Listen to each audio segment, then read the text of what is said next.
ಪಕ್ಕದಲ್ಲಿಯೇ ಕೂತ್ಕೊಂಡು ರಕ್ಷಕ್ ವಿರುದ್ಧ ಪ್ರಥಮ್ ಅಸಮಾಧಾನ. ಘಟನೆ ನಡೆದಾಗ ತುಂಬ ಜನ ದೊಡ್ಡವರು ಫೋನ್ ಮಾಡಿದ್ರು. 3 ದಿನ ವಿಷಯ ಹೊರಬರಬಾರ್ದು ಅಂಥೇಳಿ ಪ್ಲಾನನ್ನು ಮಾಡಿದ್ದೆ. ಸರ್ಕಾರದ ದೊಡ್ಡ ಹುದ್ದೆಯಲ್ಲಿದ್ದವರು ಕೂಡ ಫೋನನ್ನು ಮಾಡಿದರು. ಇಂತಹ ಗೂಂಡಾಗಿರಿ ನಡಿಬಾರ್ದು ಅಂಥೇಳಿ ಫೋನ್ನಲ್ಲಿ ಹೇಳಿದರು. ರಕ್ಷಕ್ ನಾನು ಇಬ್ಬರೂ ಕೂಡ ಕ್ಲಿಯರ್ ಮಾಡ್ಕೊಳ್ತೇವೆ, ನಮ್ಮಿಬ್ಬರ ನಡುವೆ ವೈಯಕ್ತಿಕ ದ್ವೇಷ ಇಲ್ಲ, ಪ್ರಥಮ್ ಅವರ ಮಾತಿದ್ದು. ದಾವಣಗೆರೆಯಲ್ಲಿ ನಟ ಪ್ರಥಮ್ ಈ ವಿಚಾರಕ್ಕೆ ಸಂಬಂಧಪಟ್ಟಂತೆ ಮತ್ತೊಮ್ಮೆ ಮಾತನಾಡಿದ್ದಾರೆ. ಅದು ಒನ್ಸ್ ಎಸ್ ಪಿ ಕರೆದು ನೋಡಿ ಸರ್, ಇಷ್ಟೇ ವಿಷಯ, ನಾವೆಲ್ಲ ಕಲಾವಿದರು, ಕೆಲವೊಂದು ಆಗಬಾರ್ದು ಆಗಿದೆ. ಈಗ ಇಲ್ಲಿ ಪ್ರೀತಿಯಿಂದ ಕರೆದಾಗ ಬಹಳ ಪ್ರೀತಿ, ರಾಕಿಯವರು ಪ್ರೀತಿಯಿಂದ ಕರೆದಿದ್ದಾರೆ, ಬಂದಿದ್ದು ಏನಕ್ಕೆ ವಿಶ್ವಾಸಕ್ಕೆ ಬಂದಿರೋದು. ಸೊ ಹಂಗಿದ್ದಾಗ ಎಲ್ಲೋ ಒಂದು ಕಡೆ ಆಗಬಾರ್ದು ಒಂದಷ್ಟು ಘಟನೆ ನಡೆದಾಗ ತುಂಬ ಜನ ದೊಡ್ಡವರು ಸಹಿತ ಫೋನ್ ಮಾಡಿದ್ರು. ಯಾಕೆ ನಾನು 22, 24 ರಕ್ಷಕ್ಕೆ ಒಂದು ಮಾತು ಹೇಳೋಕ್ಕೆ ಇಷ್ಟಪಡ್ತೀನಿ. 22, 23, 24 ಯಾವ ವಿಷಯನೂ ಹೊರಗಡೆ ಬರ್ದಿದ್ದಾಗ ಬಹಳ ಪ್ಲಾನ್ ಆಗೇ ನಾನು ಹ್ಯಾಂಡಲ್ ಮಾಡಿದೆ. ಯಾಕೆಂದರೆ ನನ್ನ ಉದ್ದೇಶ ಯಾರಿಗೂ ತೊಂದರೆ ಮಾಡೋದಲ್ಲ. 25 ಏನಾಯಿತು ಅಂದರೆ ಜಗದೀಶ್ ಅವ್ರು ವೀಡಿಯೋ ಮಾಡಿ ಏನೋ ಹೇಳಿದ್ರು. ಸೊ ಹೇಳಿದಾಗ ಈ ಕ್ಲಾರಿಟಿ ಕೊಡೋದ್ರೆ ಕಷ್ಟ ಆಗುತ್ತೆ ಅಂತ ಹೇಳ್ಕೊಂಡು ನನಗೆ ಮಹೇಶ್ ಸಹಿತ ನನ್ನ ಸ್ನೇಹಿತರೆಲ್ಲ ಕೇಳ್ಕೊಂಡ್ರು. ಸರಿ ತಾಳಪ್ಪ ಮಾತಾಡ್ತೀನಿ ಅಂತ ಪುಣ್ಯಾತ್ಮಂಗೆ ಹೇಳಿದೆ. ನಾವು ಗುಟ್ಟಾಗೆ ಮುಗಿಸೋಣ ಅಂತ ಇದ್ವಿ ಸರ್. ಆ ಪುಣ್ಯಾತ್ಮ ತಗೊಂಡೋಗಿ ಲೈವ್ ಮಾಡಿಬಿಡ್ತು. ಆ ಅಪ್ಪನ ಬಾಯಿ ಮುಚ್ಚೋಕ್ಕಾಯ್ತದ ನೀವು ಪ್ರಪಂಚದಲ್ಲಿ? ನನ್ನ ಸ್ನೇಹಿತರೆ, ನಾನು ನೇರವಾಗಿ ಒಂದ್ಸಲ ಭೇಟಿ ಮಾಡಿಲ್ಲ ಜಗದೀಶ್ ಅವ್ರನ್ನ, ಆ ವ್ಯಕ್ತಿ ನನಗೆ ಗೊತ್ತಿಲ್ಲ. ಸೊ ಮಾಡಿದಾಗ ನಾನು ನಿಲ್ಲಿಸ್ತಾ ಇದ್ರೆ ಇನ್ನೆಷ್ಟು CM ಆಸ್ಕಿಂಗ್, CM ಉತ್ತರ ಕೊಡಿ, ಹೋಮ್ ಮಿನಿಸ್ಟರ್ ಉತ್ತರ ಕೊಡಿ ಅಂತ ಹಿಡ್ಕೋತಾರೆ.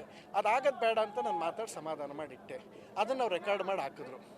ಆ ಪ್ರೋಗ್ರಾಮ್ಗೆ ಹೋದಾಗ ಆಗಿದ್ದು ನಿಜ. ಅದೇನಾಗುತ್ತೆ ಎಲ್ಲ ಕ್ಲಿಯರ್ ಆಗುತ್ತೆ.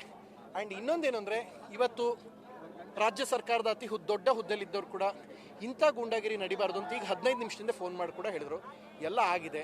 ಆ್ಯಂಡ್ ಇನ್ನೊಂದೇನು ಅಂದರೆ, ಒಂದು ಮಾತು ನಾನು ರಕ್ಷಕ್ಕೆ ಈ ಮೂಲಕ ನಾನು ಕೇಳ್ಕೊಳ್ಳೋದೇನು ಅಂತ ಹೇಳಿದ್ರೆ, ಏನೇ ಆಗಿದ್ರು ಮತ್ತಷ್ಟು ಡೀಟೇಲ್ಸ್ ಅನ್ನು ಕೊಡೋದಕ್ಕೆ ನಮ್ಮ ಪ್ರತಿನಿಧಿ ಪುನೀತ್ ದೂರವಾಣಿ ಸಂಪರ್ಕದಲ್ಲಿ ಜಾಯ್ನ್ ಆಗಿದ್ದಾರೆ. ಪುನೀತ್, ಇವ್ರ ಕತೆ ಏನು ಅಂತ ಹೇಳಿ ಅರ್ಥ ಆಗ್ತಿಲ್ವಲ್ಲ ಅಂಥೇಳಿ.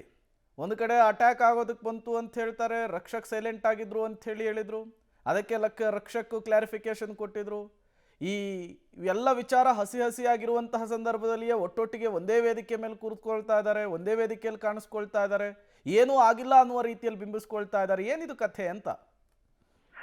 ಖಂಡಿತವಾಗ್ಲೂ ಪ್ರೇಮ್, ಏನು ನಟ ಪ್ರಥಮ್ ಅವ್ರ ಮೇಲೆ ದರ್ಶನ್ ಅಭಿಮಾನಿಗಳು ಹಲ್ಲೆ ನಡೆಸೋದಕ್ಕೆ ಬಂದಿದ್ರು. ಮತ್ತೆ ಡ್ರ್ಯಾಗರ್ ಕೂಡ ತೋರಿಸಿದ್ರು. ಆ ಗ್ಯಾಂಗ್ ಅಲ್ಲಿ ರಕ್ಷಕ್ ಕೂಡ ಇದ್ದ ಅನ್ನುವಂತಹ ಆರೋಪವು ಕೂಡ ಹೇಳುವಂತಹ ಆಡಿಯೋ ಕೂಡ ವೈರಲ್ ಆಗ್ತಾ ಇರುವಂತದ್ದು. ಆದ್ರೆ ಇವತ್ತು ದಾವಣಗೆರೆಯಲ್ಲಿ ಭರತ್ ಕಾಲೇಜಿನಲ್ಲಿ ನಡೆದಂತಹ ಏನು ಬಾಡಿ ಬಿಲ್ಡಿಂಗ್ ಕಾಂಪಿಟೇಷನ್ ಪ್ರೋಗ್ರಾಮ್ ಅಲ್ಲಿ ಇಬ್ರು ಕೂಡ ಒಂದೇ ವೇದಿಕೆಯನ್ನು ಹಂಚ್ಕೊಂಡು ಅಕ್ಕಪಕ್ಕ ಕುತ್ಕೊಂಡು ಮಾತು ಕೂಡ ಆಡ್ತಾ ಇದ್ರು. ಇದ್ರ ಅಲ್ದೇನೆ ರಕ್ಷಕ್ ಒಂದ್ ಮಾತು ಹೇಳ್ತಾರೆ, ನಾನು ಯಾವುದೇ ಕಾರಣಕ್ಕೂ ಕೂಡ ಆ ರೀತಿ ರೌಡಿಸಂ ಮಾಡೋದಕ್ಕೋಸ್ಕರ ಅಲ್ಲಿ ನಾನು ಇಂಡಸ್ಟ್ರಿಗೆ ಬಂದಿಲ್ಲ. ಏನೋ ಅಲ್ಲಿ ಆ ಸಂದರ್ಭದಲ್ಲಿ ನಾನು ಜೊತೆಗಿದ್ದೆ, ಆದ್ರೆ ಅದೇ ಯಾವುದೇ ರೀತಿಯಂತಹ ಅಲ್ಲಿ ಆಗಿರುವಂತಹ ಘಟನೆಗಳು ಸುಳ್ಳು ಅನ್ನುವಂತಹ ಮಾತು ಕೂಡ ಹೇಳ್ತಾ ಇರುವಂತದ್ದು. ಇನ್ನೊಂದು ಕಡೆ ನನ್ನ ಬಗ್ಗೆ ಇಲ್ಲ ಸಲ್ಲದ ಆರೋಪವು ಕೂಡ ಮಾಡ್ತಾ ಇರುವಂತದ್ದು ಅನ್ನುವಂತಹ ಮಾತು ಕೂಡ ಹೇಳ್ತಾ ಇರುವಂತದ್ದು. ಅದಲ್ದೇನೆ ಪ್ರಥಮ್ ಅವರು ಯಾರ ಜೊತೆ ಜಗಳವಾಡಿದ್ದು ಅನ್ನೋದು ಕೂಡ ನನಗೆ ಗೊತ್ತಿಲ್ಲ ಅನ್ನುವಂತಹ ಮಾತು ಕೂಡ ರಕ್ಷಕ್ ಹೇಳ್ತಾ ಇರುವಂತದ್ದು Prem. Okay, thank you Puneeth ತಮ್ಮೆಲ್ಲ ಮಾಹಿತಿಗಾಗಿ.